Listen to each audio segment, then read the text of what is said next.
Okay, so we have covered our first read in StudySync, and we're moving on to our first skills lesson on word meaning.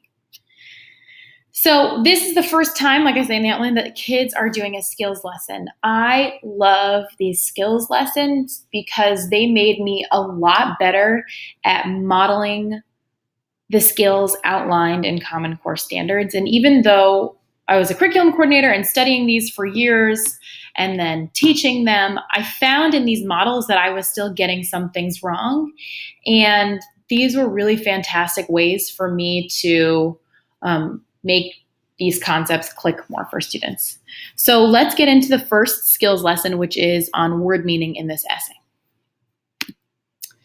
So you can see here that there's another skills lesson. It's author's purpose and point of view. For the sake of time and the standards that we're covering in this unit, I intentionally skipped over this skills lesson, but if you want to teach it within the sequence and not skip it, you should definitely do that. It's a great lesson, but the word meaning is really the most important part of this, as you will see in the text, just because there's a lot of words that the author intentionally uses that are unique to film that students have to think through to come to a deeper meaning.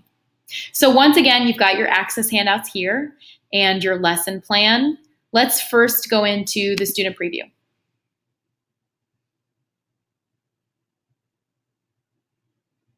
Okay, so I'm seeing what a student sees. Just like I said in my recommendations, I suggest having students keep a journal where they have all of their notes on ELA skills written down. I often made handouts, or Alyssa and I would do handouts on Google Docs. And one thing that I didn't love about that is that kids didn't have one place for them to keep all of their skills. So I sort of wish we had put everything in one spot that kids could refer to with more ease. And that's just a reflection that I have from always using handouts. So 3 parts to a skills lesson. You've got the define, which will define the concept. It is often a video of 2 student actors going over the key concepts, but sometimes it's also text. So this one is text. And then we go into the model, where this walks students through a metacognitive model of how to think through this skill in the text. These models are sometimes way too difficult for students to do on their own. So if it's a long one like this, and you can see that there's a lot here, what I did is I actually just took this model, I took the metacognitive part of this, and I would just repeat this model with students by looking at the text again. The lesson plan suggests going through this with students, and it's sort of your choice. You can take the model for yourself and model the skill with your students, or you can turn it over to them and guide them through the metacognitive process of this. It's just not something that students have really seen before. So I would plan to gradually release them to be more independent with these skills lessons. Because, they're just not totally used to reading text about text.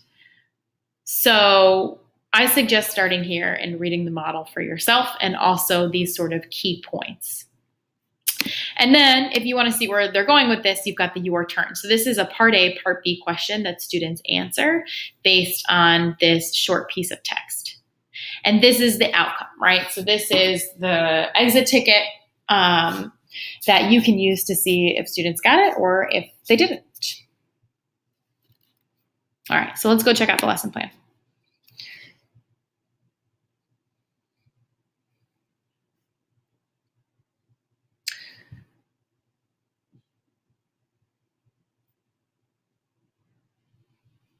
All right, so lesson plan is right here. Once again, anything in pink is an exemplar response. It says 20 minutes, but allow for more time than that, especially for your first skills lesson. And if you follow the core path, it'll walk you through walking students through reading and discussion. So having active discussion before jumping into the text, more annotations, and more discussion questions.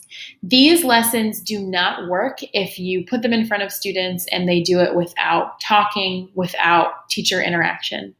They are on the computer, but you can see that discussion is a really heavy component of this lesson, and it is going to be what sort of makes or breaks students' understanding of this skill.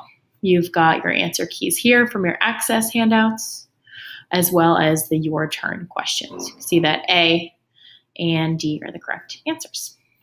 Okay. So you might be wondering, or you might be thinking right now, like, this looks really tough. Maybe I should just do my own word meaning lesson.